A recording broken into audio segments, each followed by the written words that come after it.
Now we are going to discuss, बहुत ही छोटा हेडिंग है बेटा, बहुत जो है कि शार्टली हम लोग डिस्कस करेंगे equivalent weight and gram equivalent weight. How to understood equivalent weight and gram equivalent weight or equivalent mass or in gram equivalent mass. Now write down equivalent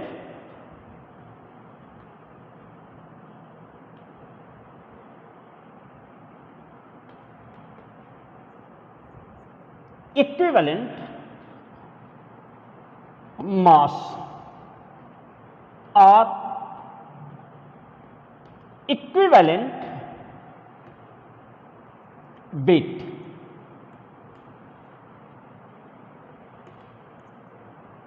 equivalent mass और equivalent wait, कैसे हम किसी molecules का, ध्यान से बात को समझिएगा, कैसे हम किसी मॉलिक्यूल्स का या किसी कंपाउंड का दे दिया जाए और आपसे पूछा जाए कि इस मॉलिक्यूल्स का इक्विवेलेंट वेट बताइए क्या है या इक्विवेलेंट मास क्या है, और दूसरे में क्वेश्चन राइज हो सकता है ग्राम इक्विवेलेंट मास क्या होगा, ग्राम इक्विवेलेंट वेट क्या होगा। तो बात ध्यान से समझिएगा, इक्विवेलेंट मास सबसे पहले तो यह है कि है क्या, ये क्लियर। इक्विवेलेंट मास क्या है, मॉलिक्यूलर मास, नो डाउट कि ये बातें आप लोगों ने 10th में 9th में मेरे ख्याल से 8th से ही सीखा होगा कि जब भी कभी मॉलिक्यूलर वेट की बात आती है तो सभी एटॉमिक वेट को आप ऐड कर लेते हो, जो भी मॉलिक्यूल्स दिए गए हैं, जैसे H2O दिया गया है, आप क्या करते हो, हाइड्रोजन का atomic weight 2 multiply 1 plus oxygen का एटॉमिक वेट, नाउ हियर 16, और आपने दोनों को ऐड कर दिया तो आपने बताया कि इसका मॉलिक्यूलर वेट 18 होता है। इसी तरीके से आप निकालते हो। तो हम इक्विवेलेंट वेट का थोड़ा सा इससे आप हट करके सोचेंगे, थोड़ा सा इससे डिफरेंस सोचेंगे तो इक्विवेलेंट मास भी आपका निकल आएगा। जब जरा ध्यान देना इक्विवेलेंट मास कैसे हम निकालते हैं। तो इक्विवेलेंट मास बिल्कुल शॉर्ट में हम देखते हैं, इक्विवेलेंट मास ये इक्वल टू होता है मॉलिक्यूलर वेट, मॉलिक्यूलर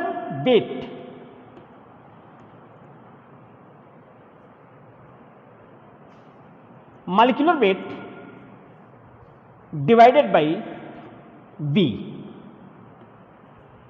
बातें दिमाग में आएगी कि V क्या है, V is not volume. V की जगह कोई और आप डाटा लिख लीजिए, सपोज X लिख लीजिए, Y लिख दीजिए, Z लिख दीजिए, कुछ भी लिख दीजिए। X आपका जो है, this is the valency factor, okay, this is the valency factor, ये वैलेंसी फैक्टर है। अच्छा ध्यान देना, X वैलेंसी फैक्टर ये क्या इंफॉर्मेशन देना चाहता है, इस बात को हम ध्यान देते हैं कि वैलेंसी फैक्टर इसमें क्या, कैसे हम ऑब्जर्व करेंगे। तो ध्यान देना, जब भी कभी कोई मॉलिक्यूल्स होगा तो नो डाउट कि वो 3 फेज में मे बी पॉसिबल, 3 फेज में पॉसिबल हो सकता है। एक तो ये हो सकता है कि वो एसिड हो, नेक्स्ट वन इज बेस हो, एंड थर्ड वन इज ये साल्ट हो। या तो एसिड होगा, या तो बेस होगा, या तो साल्ट होगा। क्लियर है। अच्छा अगर सपोज मान लो कि एसिड है, आइए हम बात करते हैं कि अगर एसिड है हमारा, उसका हमसे पूछ दिया इक्विवेलेंट मास क्या होगा, H2SO4 का इक्विवेलेंट मास क्या होगा, H3PO3 का इक्विवेलेंट मास क्या होगा, कुछ भी पूछ सकता है। तो आप कैसे पॉइंट आउट करोगे, ध्यान देना। एसिड के केस में ये हमारा एसिड है, और इस एसिड के केस में जो X होगा, X हमारा जो ये लिखा गया है वैलेंसी फैक्टर्स, X जो होगा वो बेसिसिटी होगा। क्या होगा, बेसिसिटी। पॉइंट आउट करिए, X is the basicity. Basicity किसकी बेसिसिटी, उस एसिड की बेसिसिटी जिसका हमें इक्विवेलेंट मास पॉइंट आउट करना है। क्लियर। तो बेसिसिटी इसका मतलब है नंबर ऑफ रिमूवल ऑफ, ऐसे लिखिएगा नंबर ऑफ H प्लस नहीं लिखिएगा, बुक में नंबर ऑफ H प्लस लिखा है, इससे आप कंफ्यूज हो जाएंगे, कहीं क्वेश्चन आएगा तो दिक्कत पैदा करेगा। हाँ, number of removal of H plus in the solution, in the solution, बातें नोट करिए। Number of H plus, basicity number of removal of H plus, basicity that is acid का X वैल्यू, ये बेसिसिटी होगा, और basicity जो होगा कैसे हम पॉइंट आउट करेंगे किसी एसिड का, number of removal of H plus in the solution. जरा ध्यान देना, जैसे सपोज हमने H2SO4 लिया, H2SO4, और इस H2SO4 की basicity that means X value, how many number of hydrogen atom in this molecules, number of hydrogen atom in this molecules is how much? 2. That means 2 hydrogen atom removed in the solution. X value will be what? 2. Clear है? अच्छा ध्यान देना, suppose मान लीजिए आपसे कहा, इसको हटाता हूं बेटा, ये हेडिंग पॉइंट आउट कर लिया होगा, इसको हटा देते हैं। Okay,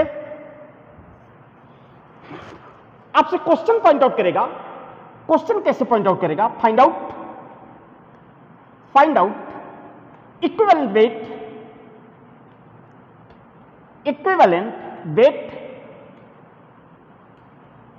find out equivalent weight of H2SO4, find out equivalent weight of H2SO4। तो आप क्या करोगे, इक्विवेलेंट वेट या इक्विवेलेंट मास इक्वल टू होता है molecular weight, molecular mass divided by X factor. You know in this case X will be how much, 2,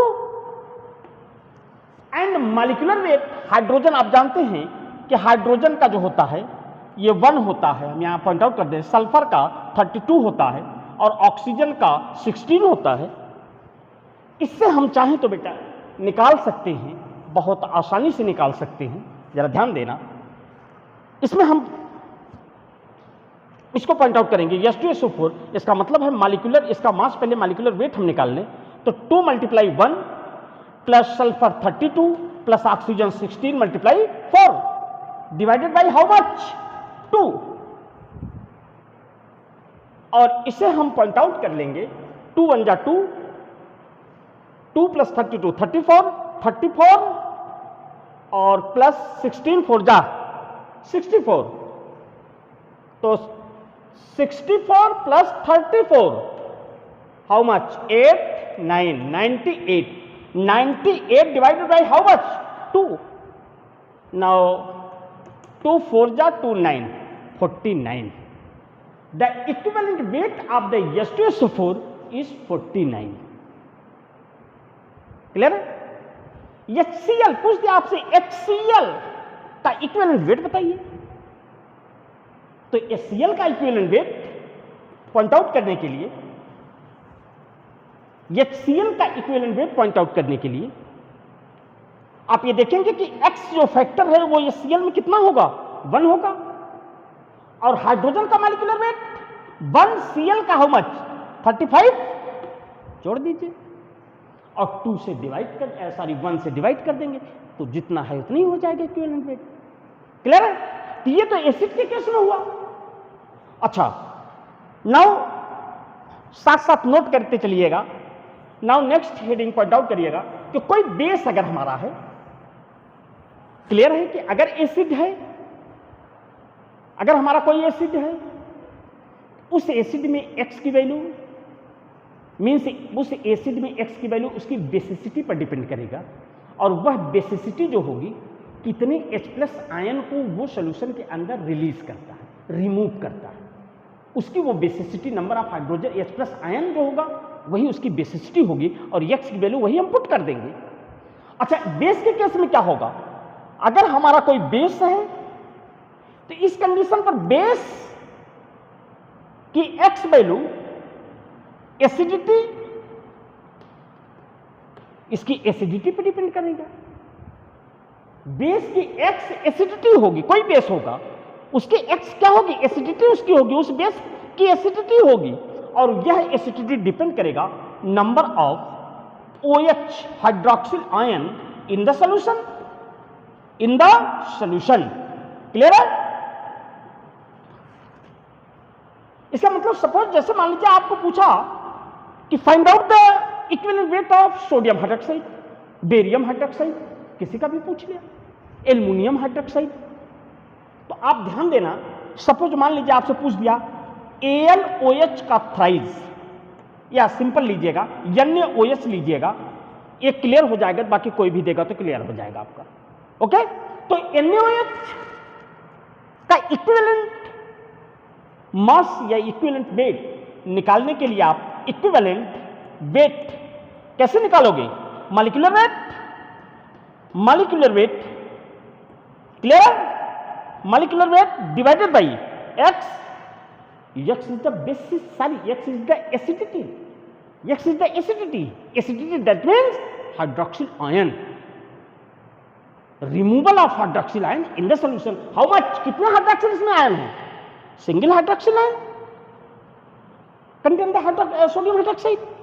now molecular weight, sodium का sodium का ये लिखा रहेगा बेटा, परेशान नहीं होइएगा, सोडियम का 23, ऑक्सीजन का 16 एंड हाइड्रोजन का 1, सभी को जोड़ देते हैं, ऐड कर देते हैं, तो काउंट करिएगा 23 प्लस 16, क्लियर है, 39 और ये 140, that means 40 divided by how much, 1। The equivalent weight of sodium hydroxide is 40। अच्छा, एक लास्ट आप देखिएगा, ध्यान दीजिएगा, ओके, नोट करिए, तुरंत नोट करिए, thank you.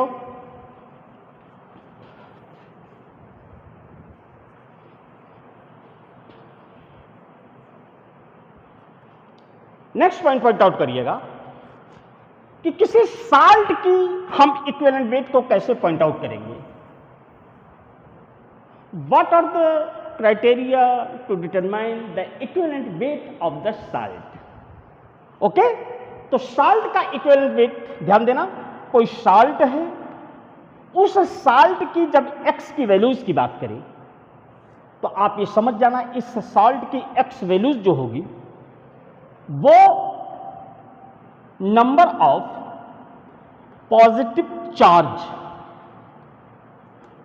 On cation, very good, बहुत अच्छा, number of positive charge on cation. जो भी साल्ट होगा नो डाउट कि किसी एक कैटायन और दूसरे एनायन से मिलकर बना होगा। एक कैटायन दूसरे एनायन से मिलकर के साल्ट बना है, उस साल्ट के अंदर सिर्फ आप कैटायन के बारे में सोचोगे, एनायन की बात नहीं करेंगे हम लोग, सिर्फ कैटायन की बात करेंगे, और कैटायन में हम देखेंगे कि कितने उस कैटायन पर पॉजिटिव चार्ज है। सपोज देखिएगा, एग्जांपल देखिएगा, जैसे मान लीजिए हमने ले लिया NaCl, क्या ले लिया, NaCl, आपसे पूछा कि इस NaCl का इक्विवेलेंट वेट क्या होगा, मॉलिक्यूलर वेट तो नो डाउट आपने एटॉमिक वेट को काउंट कर लिया, ऐड कर लिया और उसका मॉलिक्यूलर वेट बता दिया। लेकिन NaCl में अगर आपसे ये पूछे कि इसका इक्विवेलेंट वेट क्या है, तो इस NaCl को पहले तोड़ दो, ब्रेक कर दो, Na positive plus Cl negative, Na positive plus Cl negative, और आपने देखा कि इक्विवेलेंट वेट, ध्यान से बात को समझिएगा, इक्विवेलेंट वेट ये इक्वल टू होता है मॉलिक्यूलर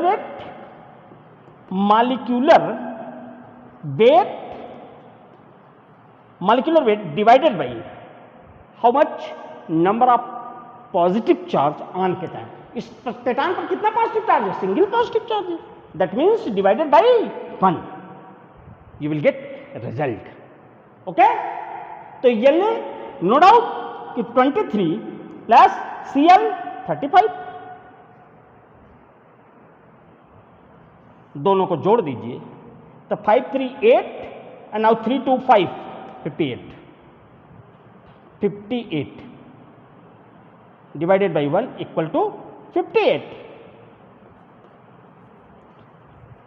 ये आपका एसिड, बेस और सॉल्ट, इन तीनों की मॉलिक्यूलर इक्विवेलेंट वेट निकालने का ये आपका रूल्स है, इसको पॉइंट आउट कर लीजिएगा। और एक बात याद रखिएगा कि किसी केमिकल रिएक्शन में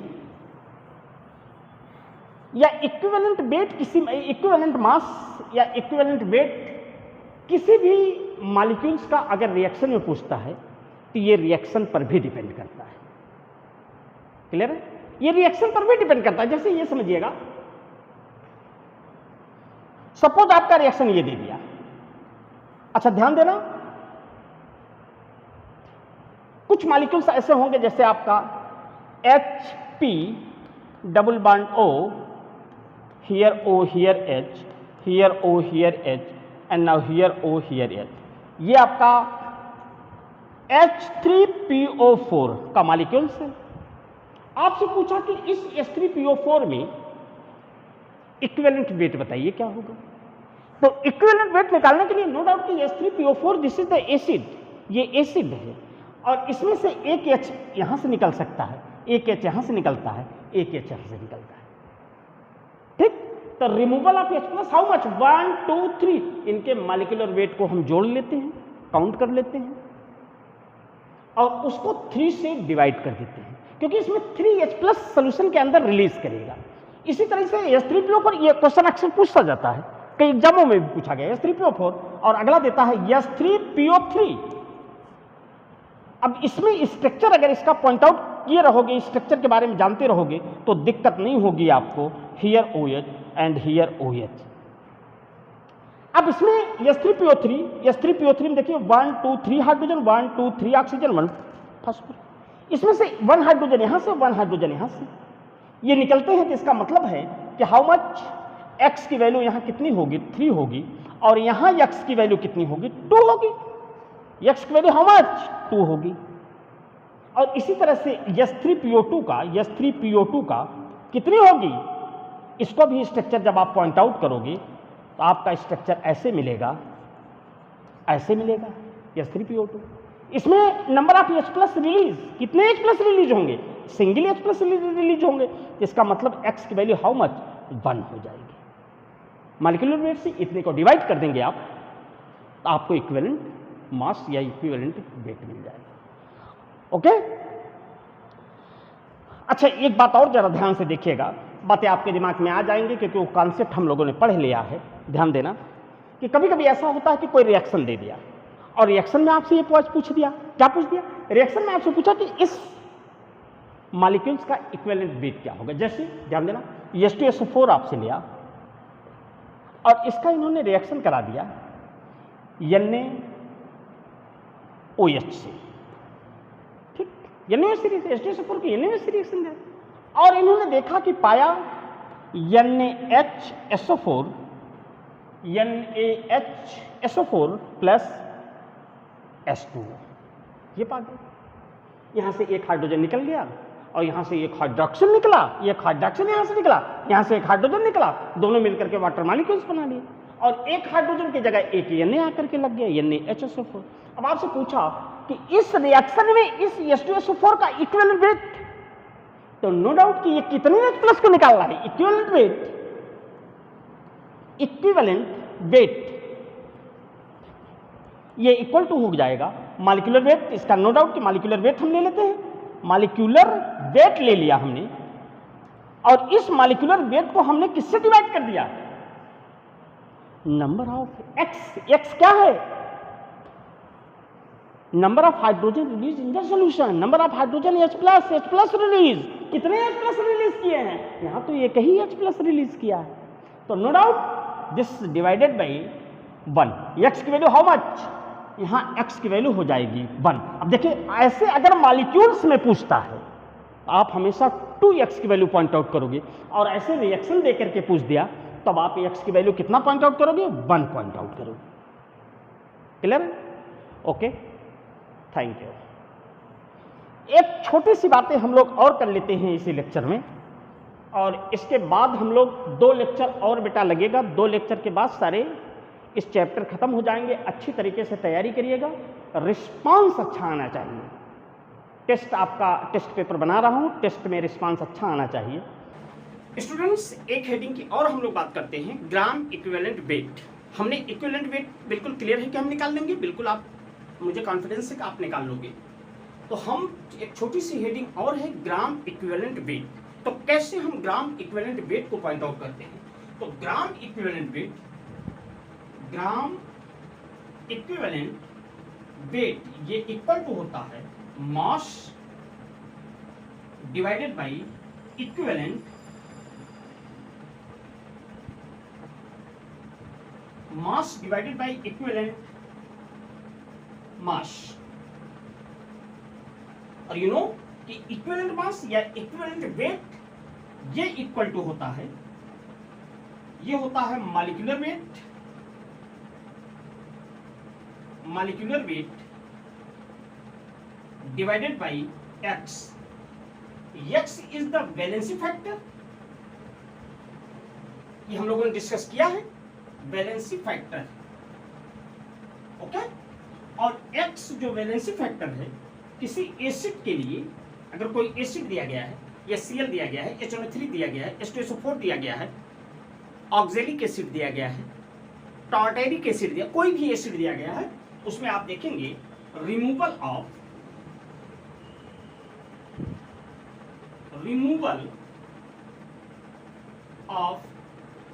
H+, that is proton, removal of proton, या यूं कह लीजिए number of removal of proton. और यहां आपने देखा किसी बेस के लिए, अगर कोई बेस है, NaOH है, KOH है, COOH ट्वाइस है, MgOH ट्वाइस है, AlOH थ्राइस है, किसी भी तरीके का अगर बेस है, तो number of removal of OH negative. और अगर हमारा सॉल्ट है, सॉल्ट में हमने से पूछ दिया कि इक्विवेलेंट मास क्या होगा, किसी साल्ट का इक्विवेलेंट मास क्या होगा, तो ये चीजें हम लोगों ने इसके पहले डिस्कस किया है। साल्ट के केस में क्या लिखा है, number of positive charge, number of positive charge, okay, number of positive charge. तो इतनी बातें क्लियर है कि ग्राम इक्विवेलेंट वेट निकालने का फार्मूला होता है मास अपॉन इक्विवेलेंट मास। ये इतना आप बातें याद रखिए, और इतना याद रखोगे तो किसी भी कंपाउंड का अगर ग्राम इक्विवेलेंट वेट, अगर किसी कंपाउंड का ग्राम में अगर वेट दिया है, आप ग्राम इक्विवेलेंट वेट निकाल सकते हैं। आइए हम एक क्वेश्चन को अटेम्प्ट करते हैं और देखते हैं कि वो क्वेश्चन कैसे सॉल्व होता है। नोट कर लीजिएगा इसको, ओके, थैंक यू। तो ध्यान दीजिएगा, एक क्वेश्चन हम देखते हैं, देखिएगा question number 1, find number of gram equivalent, find number of gram equivalent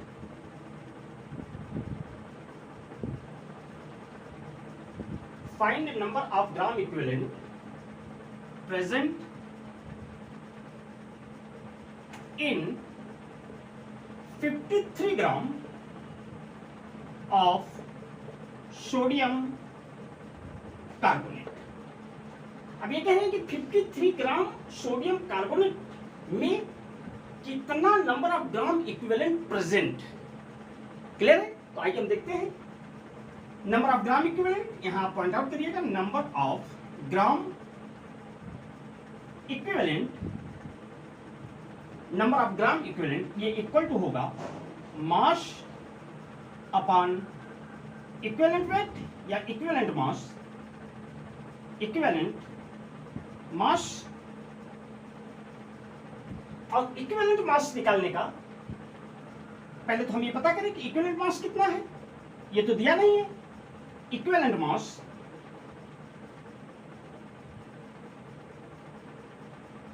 का क्वेश्चन भी दिया नहीं है, तो इक्विवेलेंट मास निकालने का तरीका है कि molecular mass divided by x factor. तो आइए सोडियम कार्बोनेट का हम पहले मॉलिक्यूलर वेट निकालते हैं। तो सोडियम कार्बोनेट में ये बेटा दिया रहेगा क्वेश्चन में। सोडियम का आप जानते हैं कि सोडियम का 23 होता है, कार्बन का 12 होता है और ऑक्सीजन का 16 होता है। आप मॉलिक्यूलर मास इनका निकाल लीजिए। Sodium 2 multiply how much 23 plus carbon का 12 प्लस ऑक्सीजन का 16 multiply 3 divided by x factor. Number of cation कितने होंगे? Na पर आप ये जानते हैं कि Na पर कितने पॉजिटिव चार्ज होते हैं? Na पर 1 पॉजिटिव चार्ज होता है। और कितने Na हैं? 2 Na हैं। इसका मतलब नंबर ऑफ पॉजिटिव चार्ज कितना हो गया? 2 नंबर ऑफ पॉजिटिव चार्ज हो गया। और 2 हुआ तो इसको 2 से डिवाइड कर देते हैं, हमें ये इक्विवेलेंट मास निकल आएगा, इक्विवेलेंट वेट निकल आएगा। अच्छा ध्यान देना, चलिए हम इसको कर लेते हैं। तो 23 2 जा 46 प्लस 12 प्लस 16 3 जा 48। ऐड कर दीजिए 8 plus 2 10 plus 6 16 4 plus 1 5 5 plus 4 how much? 4 plus 1 5 5 plus 4 9 और 1 कैरी 106 डिवाइडेड बाई 2 53। या इसका इक्विवेलेंट मास 53। अच्छा अब हमें निकालना है नंबर ऑफ ग्राम इक्विवेलेंट। तो number of gram equivalent clear है 53 आया। तो आइए अब इसी में हम पॉइंट आउट करते हैं। चलिए ध्यान दीजिएगा, मास कितना है 53 divided by how much? Equivalent mass 53 equal to 1। इसका मतलब है 1 gram equivalent. 53 gram sodium carbonate में 1 gram equivalent sodium carbonate present हो। क्लियर है?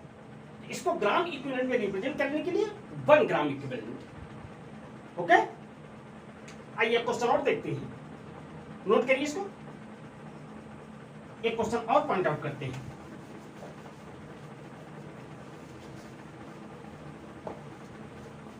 ध्यान देना, एक क्वेश्चन और। Question number 2, find out number of gram equivalent, find out number of gram equivalent present in 63 gram oxalic acid। Oxalic acid, ये कह रहे हैं कि 53 ग्राम ऑक्सैलिक एसिड में कितना number of gram equivalent present होगा ऑक्सैलिक एसिड। इसी को नंबर ऑफ ग्राम इक्विवेलेंट, इसी को ग्राम इक्विवेलेंट वेट में रिप्रेजेंट करना है। हम ये जानते हैं बिल्कुल उसी तरीके से हम ये जानते हैं कि ग्राम इक्विवेलेंट वेट ये इक्वल टू होता है मास अपॉन इक्विवेलेंट मास। और इक्विवेलेंट मास हमें निकालना है। इक्विवेलेंट मास पहले तो हम इक्विवेलेंट मास निकाल लें। क्लियर है? तो इस इक्विवेलेंट मास को निकालने के लिए molecular weight divided by x factor. X is the balancing factor. तो मॉलिक्यूलर वेट ऑक्सैलिक एसिड का कैसे पॉइंट आउट करोगी? सबसे पहले तो ये है कि ऑक्सैलिक एसिड का फार्मूला बताओ। अच्छा, आपको जब ये दिया जाएगा तो ये ऑक्सैलिक एसिड ऐसे लिखा रहेगा और इसके साथ ऐसे ब्रैकेट में बना दिया जाएगा, ऐसे ब्रैकेट में बना दिया जाएगा और यही 2H2O लिख दिया जाएगा, ऐसे बनाया रहा है। अब हम आइए इसका मॉलिक्यूलर वेट की बात करते हैं। तो जरा देखना, कार्बन का आप ये जानते हैं लिखा रहेगा यहाँ, कार्बन का 12 होता है, ऑक्सीजन का 16 होता है और हाइड्रोजन का 1 होता है। अब आप इसको निकाल लोगे कि कार्बन कितने हैं? 2 हैं, तो 2 मल्टीप्लाई 12 प्लस ऑक्सीजन कितने हैं? 1 2 3 4 1 2 3 4 और 2 यहाँ है, तो 4 और प्लस 2 हाउ मच 6, तो 6 मल्टीप्लाई ऑक्सीजन का 16 प्लस हाइड्रोजन यहाँ 4 प्लस 2 6 मल्टीप्लाई 1 डिवाइडेड बाई, अब यहाँ आपको ध्यान देना है कि ऑक्जेलिक एसिड में X जो वैलेंसी फैक्टर है ये कैसे पता चलेगा, तो आप इसको याद रखिएगा, इसमें अगर समझने की कोशिश करोगे ज़्यादा डिटेल हो जाएगा। इसमें है तो 2 2 4 और 2 6H मीन्स 6H है इसमें, लेकिन 6H को सोल्यूशन के अंदर ये रिलीज नहीं करता है, सिर्फ 2H को रिलीज करता है, 2H रिलीज करता है। इसका मतलब है कि इसका वैलेंसी फैक्टर कितना हो जाएगा 2 हो जाएगा। अच्छा आइए इसको हम रिजल्ट करते हैं, 12 2 जा 24 प्लस 16 6 जा 96 96 plus 6 divided by 2,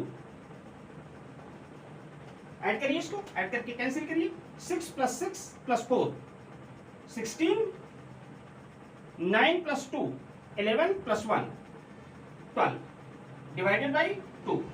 now here 2 6 जा 2 3 जा, इसका मतलब ये कितना हुआ 63, इसका इक्विवेलेंट वेट आ गया, ऑक्जेलिक एसिड का इक्विवेलेंट वेट 63 आ गया। आइए हम ग्राम इक्विवेलेंट वेट भी देखते हैं, तो मास कितना दिया है 63 ग्राम दिया है, और मास जब 63 ग्राम दिया है तो no doubt this is the 63 divided by 63। Now here you will get 1 gram equivalent.